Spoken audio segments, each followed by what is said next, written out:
Oh, Baz again from GotAUkulele with another instrument review. I've been looking forward to doing this one. It's another instrument from the stable from Saigon Guitars. This is the Noah solid mahogany concert scale uke.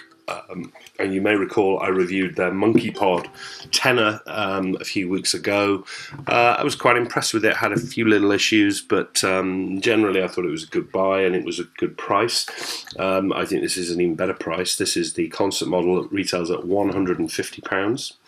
You can get a soprano of exactly the same thing for £120. And what I like about Noah is whilst they're not a Hawaiian or British or American luthier, they are luthier built. They're built by one guy over in Vietnam who Matt at Saigon Guitars hooked up with to develop a range of ukuleles from the ground up. So they are handmade, they're not factory made, but they are made in the Far East. They're made in Vietnam, as I say.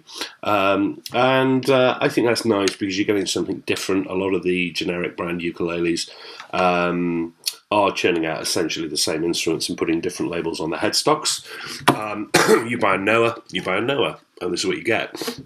The other thing I liked about the Noah range was for the money, and 150 for a concert that is solid mahogany, solid back, top, sides. That is a great price, but you're also getting quite a lot of extra detail that you wouldn't normally see. So, excuse me, if we look at the top, we've got a lovely grain pattern. I like the dark stripe down the middle and a little bit of curve at the top. Quite a narrow upper bow and a normal sort of rounder shaped lower bow. I like the shape of it. It's good.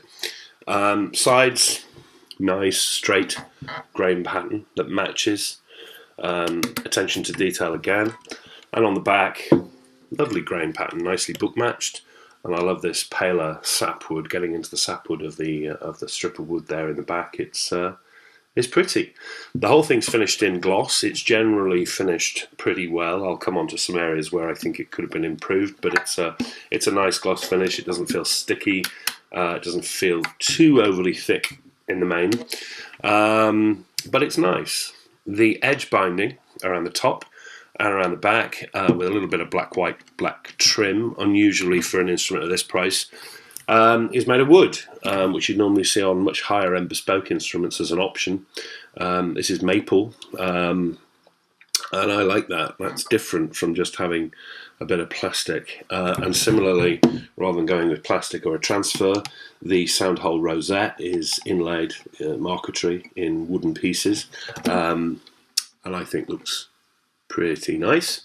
The bridge mounting is made of rosewood, and as you can see, like the tenor uke, which I didn't quite understand, it's finished in gloss. Now I've never come across a bridge saddle that's finished in gloss. There's nothing wrong with finishing it in gloss. I can't see how it's going to affect the sound or anything really. It's purely an aesthetic thing.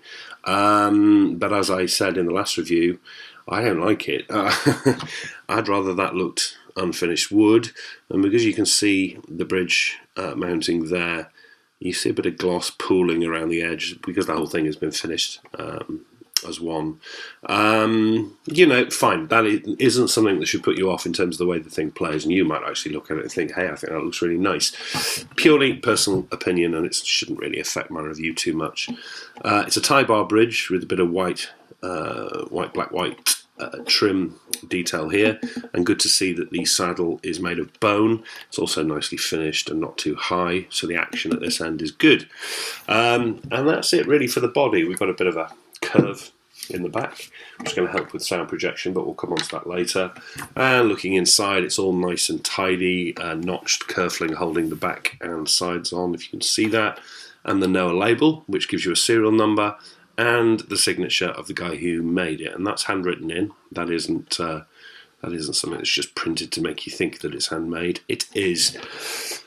Onto the neck. This is also made in mahogany, and nice to see that it's only made of two pieces, so it's solid from this end all the way down. We've got a stack on the heel here, possibly three pieces, can't quite tell with the grain, but this is where your jointing is. Nothing unusual in that for 150 quid. And a bit more maple here as a cap on the heel, which is another nice detail.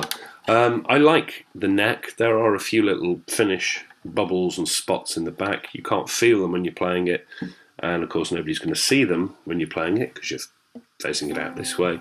But you know, my reviews are impartial, and I'm going to spot them because they're there. The fingerboard is made of a single piece of rosewood. It's fairly nicely finished. There are some tooling marks on the fingerboard that you might just be able to see in the light. I don't think that's necessarily a bad thing. It actually shows that the instrument has been made by a man as opposed to being made by a factory or a machine. And if you remember that, you quite like it. I do like Ludian-made instruments that show a little bit of sanding or filing work. It reminds you where it's come from. Otherwise, though, it's a nice solid colour, and it feels pretty comfortable. It's not got rolled fretboard edges, but it's nice and smooth. Nice chunky shape profile in the hand, which I like. And nickel frets, all nicely dressed. They're not jumbo frets. There are no rough edges. We have mother of pearl inlays for the markers for the fingerboard.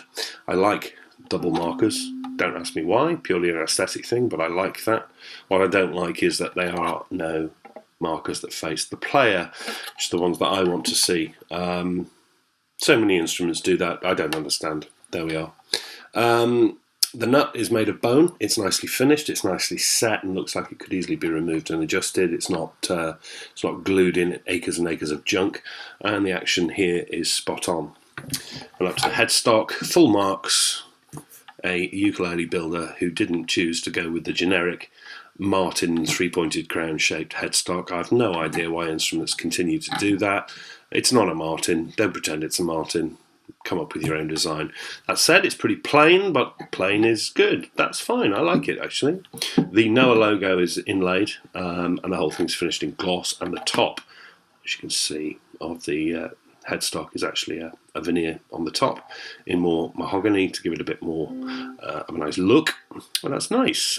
Tuning, these are unbranded chrome geared tuners, but I've been playing with them. They're fitted well, there are no rattles, they're not uneven, they hold well, they're good quality, nothing wrong with those at all. And there's your instrument. Aside from that, it comes with a nice padded case, and of course, what else? Aquila strings.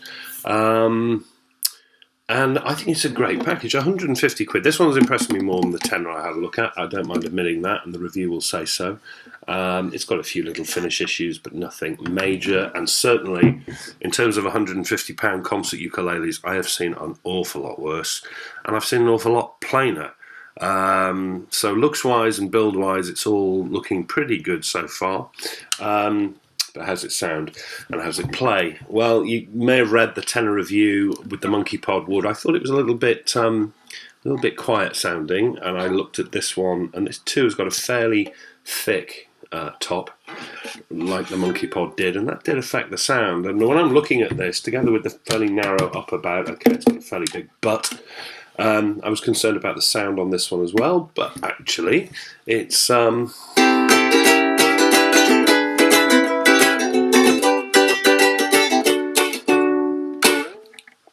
it's pretty loud. The Aquila strings help with that, but actually it's got a... Oops. It's got a jangly sound. It sounds like it's got more strings than it has, but it has got clarity across the string.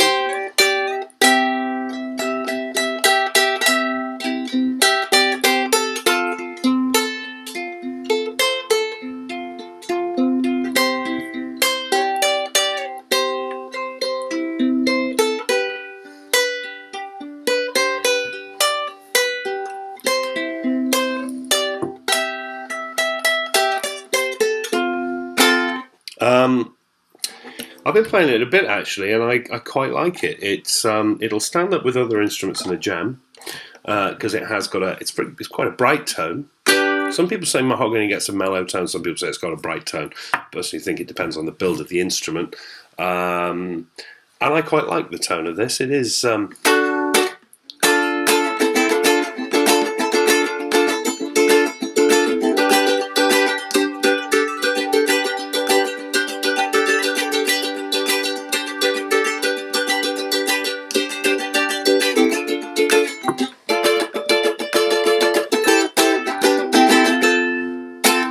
A little bit out of tune there, but On the whole, I think this sounds more like a uke than the Noah tenor. I really like the Noah tenor. I think this one's got a bit more bark to it. I think as your first intermediate to serious instrument, if you've got a bit of money to throw and you're looking at the Lanakais and the Carlas, etc., you could do a lot worse than getting one of these. You're not going to also bump into players at ukulele clubs up and down the country who've all got exactly the same instrument, unless, of course, Matt gets his way and these take off in a big way, in which case I wish him the best of luck. But at the moment, they're different. And I think even if you do buy exactly the same model, you're not going to get the same grain pattern. This is not factory built, so you're going to get variations from the builder, which are going to give you something a bit different. 150 quid, solid concert ukulele. I don't think there's you can go far wrong really with one of these. I really like it, and you should check these out, I'm sure. Have fun. More reviews soon.